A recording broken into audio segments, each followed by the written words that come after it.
Tired of accidentally activating voice control or Siri on your iPhone and want to turn it off? We're here to help.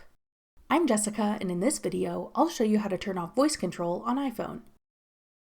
Now let's get started. To turn off voice control on iPhone, first open your settings. Select Accessibility. Then tap Voice Control. Tap the switch at the top to disable voice control. To stop Siri from being activated accidentally, open your settings and select Siri. Select Talk to Siri. Then tap Off.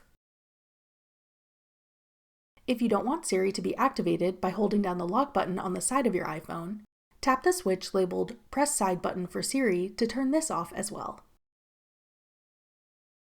That's all it takes to turn off voice control and Siri on iPhone. Want to use Siri through typing instead? Check out this tutorial to learn how. Click the video on your screen now to watch. Thanks for watching. If you found this video helpful, we'd love it if you'd hit the like button below and subscribe to our channel. We put out great new tech tutorials like this one every day.